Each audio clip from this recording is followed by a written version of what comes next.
Hello mga kapatid ko dyan sa dako ng Batangas sa Lighthouse Presbyterian Church. Binabati ko kayo sa inyong 25 years anniversary. Ako nga pala si Brother Roger Flaviano,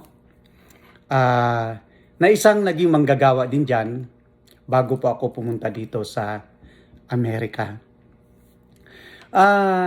Naalala ko pa kung paano ko sinimulan ang gawaing yan sa tulong ng Panginoon bilang church planter o bilang nagplant kami ng simbahan dyan sa lugar na yan. Nagsimula ang gawaing yan actually pinag-pray namin yan December ng 1999. December. Nang time na yon, ako ay nakuha natanggap ng MTW sa kanilang program bilang church planting ministry. So, nung matanggap ako ng MTW, ay sinabi nila sa akin na mag-start ako ng gawain o mag-plant ako ng church dyan sa dako ng Batangas. So, hindi nila sinabi kung anong specific na lugar kung saan sa Batangas. At nasa isip ko ay ang Tanawan, Batangas. Kasi nga, sa Bawan, Batangas ay mayroon na si Pastor Ed Pornea noon. At sa Lipa naman ay si Pastor Nong Datuin. So, inisip ko, subukan ko na lang, dito na lang ako magtayo o magsimula ng church, magplant ng church sa dako ng Tanawan, Batangas. So pumunta ako, nag-survey muna ako, siguro mga 1 week ako nagsusurvey kung ano ang dapat kong gawin at kung saan ako dapat magsimula. At nung sa survey kong yun, nakita ko na medyo may mga simbahan na rin kasi sa bayan ng Tanawan. At nakita ko doon na parang medyo mahirap na doon pa ako simula ng simbahan. So naisip ko, ano kaya sumakay ako ng jeep at pumunta doon sa bandang Lipa kay Pastor Nong para magtanong ako kung saan pa ang pwedeng mag-start ng simbahan. So sumakay ako ng jeep. Nung nasa jeep na ako, pagdaan sa Darasa, Barangay Darasa, nakita ko may Ramonita Subdivision. So sabi ko, dito na lang ako kaya bababa. So bumaba ako kahit ang aking pamasahe, nagbayad na ako papuntang Lipa, ay bumaba ako doon sa lugar na yon. At sabi ko, dito nga ako tingnan ko dito ako mag-survey kung paano at kung baka makagawa o makapagsimula ako dito ng church. At nagpipray ako. Sabi ko, Panginoon, kung sinong una kong tao na masasalubong, ay yun ang isang tao na ibibigay mo sa akin para makapagsimula ako ng church sa lugar na ito. So habang naglalakad ako, nakita ko papunta sa Ramonita Subdivision, may release pa yan eh. I don't know kung andyan pa rin ang release. May isang tao na naglalakad. Sabi ko, Lord, ito na. Ito na yung simula. Na itong taong ito ay binigay mo na to sa akin para ma-share ng iyong salita. At alam niyo kung sino ang taong yun na una kong nabahaginan ng salita ng Diyos dyan sa Lipa? Walang iba kundi ang tatay ni Sister Imelda. At yun nga, nasyaran ko siya.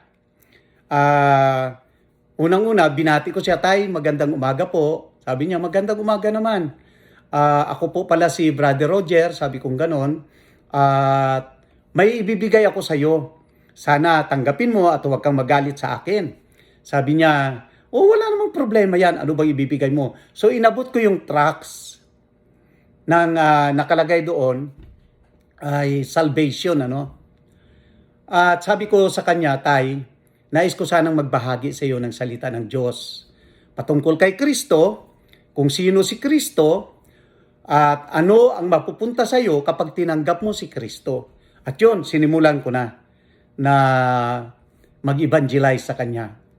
At alam nyo, ang bait ng Panginoon at ang buti ng Panginoon. Si tatay ay hindi tumanggi. Alam nyo, ang sabi niya pa sa akin, sana makilala mo ang aking anak at ang aking manugang. Sabi niya, para sila man ay mabahaginan mo rin ng salita ng Diyos. At sabi ko sa kanya, tay, babalikan kita. Saan bang bahay mo? Tinuro niya ang bahay nila. Sabi ko, pupunta ako dyan, tay, isang araw. At alam nyo, bumalik nga ako dyan sa lugar ng Darasa, sa Ramonita, papuntang Ramonita Subdivision. At nang time na yon, I don't know kung, hindi ko maalala kung kasama ko ang aking may bahay, si Sister Lorna. Basta pumunta ako doon sa bahay na yon, na sinabi ni tatay, kung hindi ako nagkakamali, ang pangalan yata ni tatay ay Iming, tinatawag na si Iming.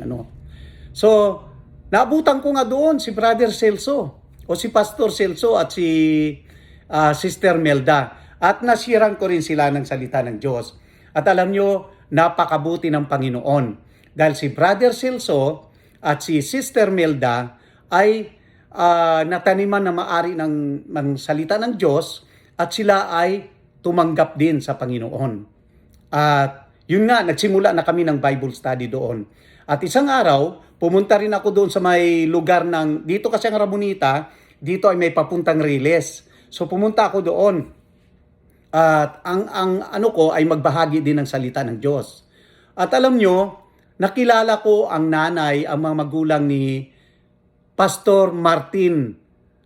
Ni Pastor Martin.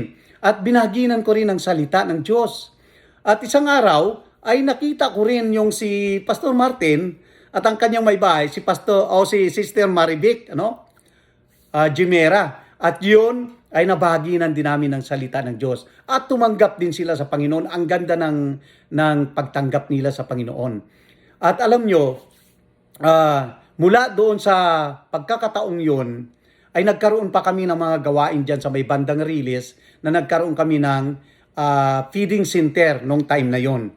At kahit hindi ko na natandaan kung ilan ang tumanggap dyan, pero ang napakaganda ay talagang ang Diyos ay gumawa ng mga bagay na hindi ko inaasahan, pero talagang ang ganda ng ginawa ng Diyos dyan.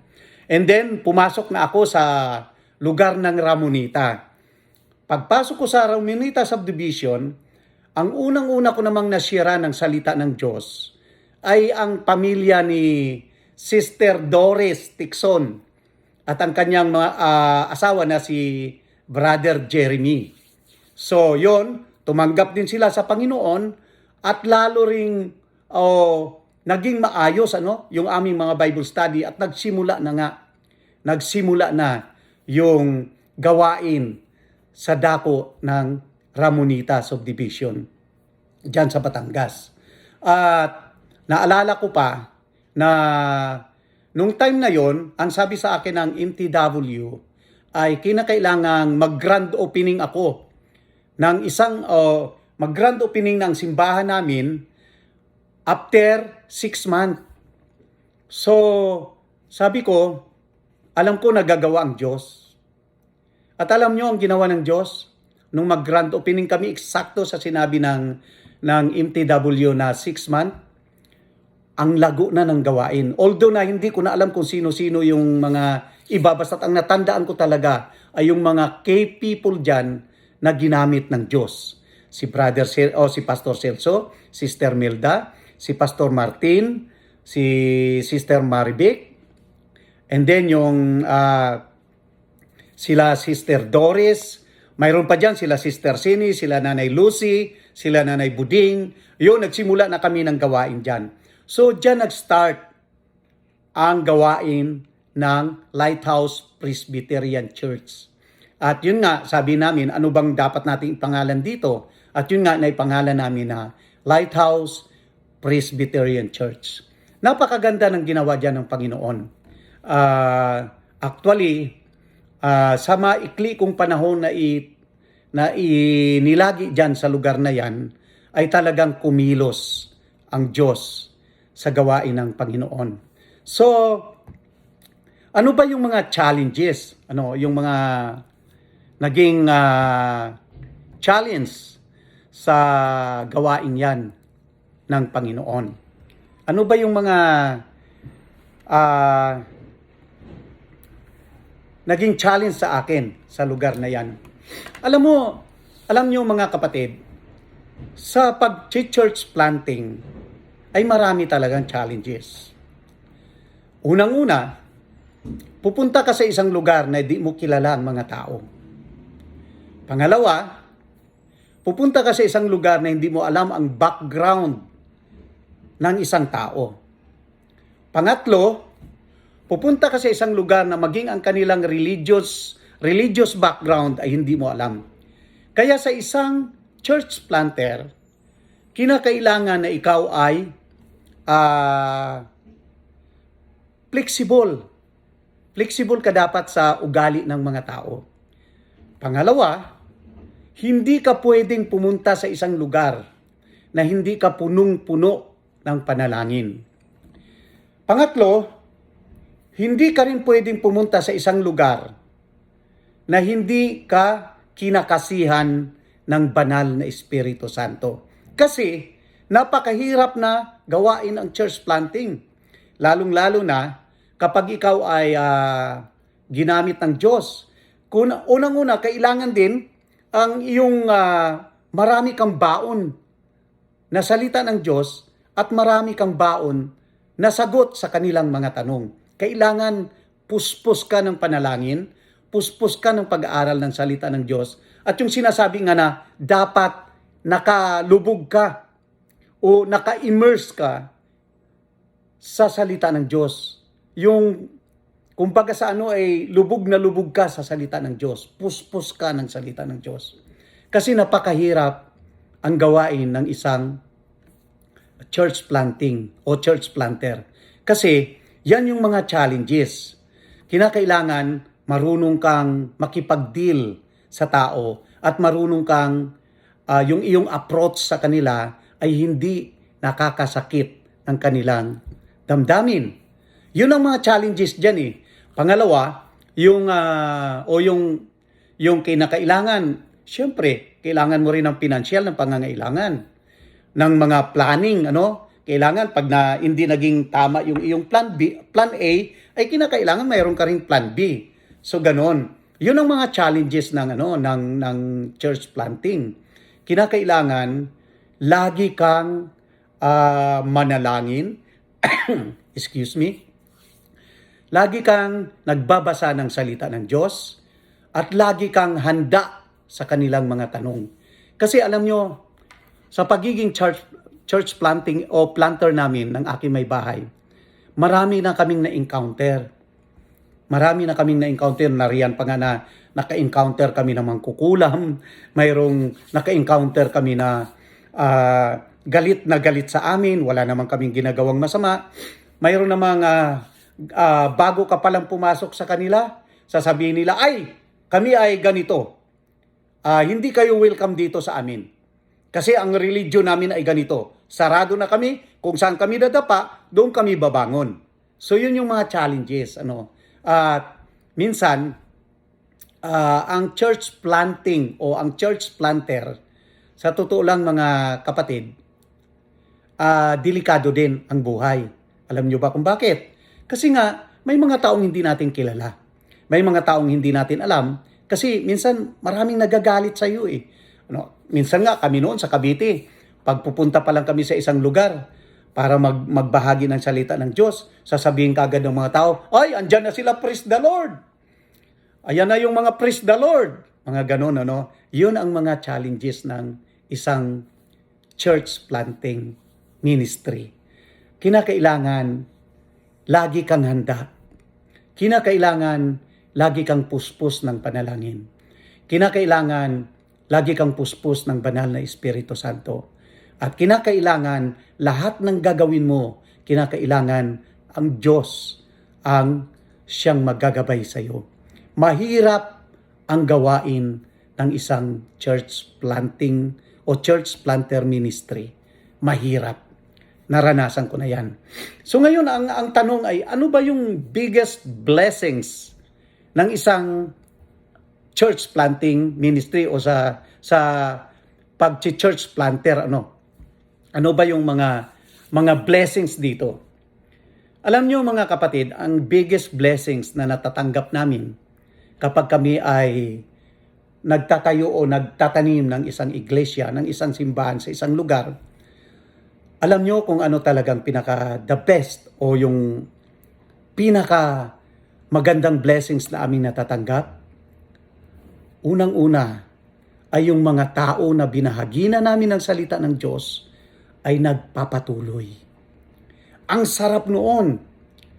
Lalo na kung makita mo silang lumalago, tumitibay sa pananampalataya, na pagbalik mo, pag binalikan mo yung isang lugar, pag mag-Bible study ka, marami silang tanong sa iyo at makikita mo na talagang nagiging matured o nagkakaroon sila ng maturity. At anumang pagsubok, anumang problema na dumarating sa buhay nila ay hindi sila umaalis, hindi sila nawawala sa Panginoon. Yun ang pinaka-the best na blessings sa buhay namin bilang mga church planter at pastor.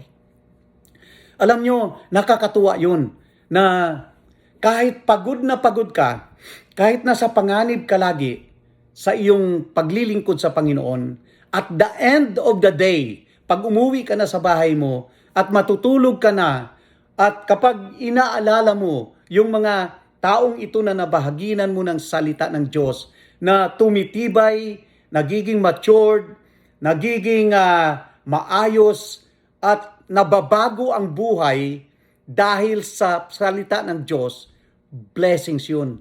Napakalaking blessings yun sa isang tao o sa isang lingkod ng Diyos.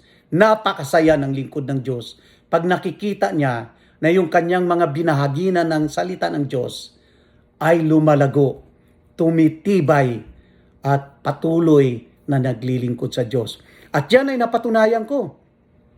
Alam nyo, sabi ko nga, 9 months lang ako halos dyan sa Ramonita.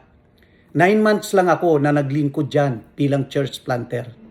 Kasi nung time na yon ay talagang kailangan na naming umalis papunta ng Amerika dahil yung aming petition ay talagang malapit ng pag di kami umalis ay mapapaso. So, talagang biglaan. At naisip ko nga noon, tuloy ako Naisip ko nga noon, paano na lang, sabi naming mag-asawa, aalis na tayo, paano na lang yung gawain? Paano na lang yung ating yung mga anak ng Diyos na maiiwan natin, walang gagabay? Ano na lang kaya ang mangyayari? Pero nasa isip ko ganito, sila ay sa Diyos. At kung sila ay tunay na sa Panginoon, hindi sila maaagaw ni numan at hindi sila mawawala sa Panginoon. Alam nyo, kaya hanggang ngayon ay tuwang-tuwa ako sa Panginoon. Dahil sa tagal na ng panahon, more than 20 years, nawala na ako dyan. Pero tingnan nyo naman, si Pastor Celso, si Sister Milda, si Pastor Martin, si Sister Maribik, at yung mga iba pa dyan, sila Carmela, maliliit pa yan ang iniwan namin. Tingnan mo naman, hindi nawala sa Panginoon. At higit pa sa lahat, naging lingkod pa ng Panginoon. Yan ang pinakamagandang blessings ng isang manggagawa ng Panginoon. Na makita niya na ang kanyang pinagpagalan ay lalong namumunga at lalong tumitibay. Alam nyo, sa akin kasi ito lang ang isa ko ring pinanghawakan sa salita ng Diyos. Ang sabi ng Panginoon,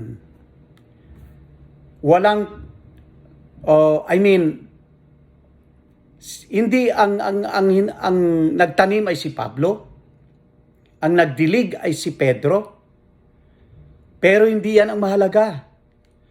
Ang nagpapahalaga, ang mahalaga ay ang Diyos ang nagpapatubo at hindi kami. Kaya nakakatuwa dahil yun nga, wala na ako dyan, napakatagal ng panahon at inilagay si Pastor Marlon sa gawain yan at lalong lumalago ang Panginoon o ang gawain ng Panginoon. Kasi nga, hindi kami ang mahalaga, kundi ang mahalaga ay ang Diyos ang nagpapatubo sa gawain at nagpapalago. Kaya yun ang aking mga pinakamalaking blessings na natanggap sa gawain ng Panginoon. Mahirap na masaya ang church planting, ang church planter ministry. Maraming challenges, maraming pagsubok, maraming mga bagay na minsan ay iiyak ka na lang, minsan na-burn out ka, minsan parang ayaw mo na, pero napakasarap ng pakiramdam kapag nakita mo na ang gawain ng Panginoon ay lumalago at ang kanyang mga anak ay patuloy na kumikilos, gumagawa, naglilingkod at tumitibay sa Panginoon. Bago ako magtapos, mga kapatid, gusto ko lang isabihin rin sa inyo na kami kasi ay nagsimula. Nagpastor ako sa Cavite ng napakatagal na panahon. At alam nyo, yung mga iniwan ko rin doon ng mga young people noon, ngayon ay mga pastor na rin ang karamihan. Yung mga iniwan ko noon na makukulit na mga young people, ngayon, mga pastor na ng iglesia ng Panginoon.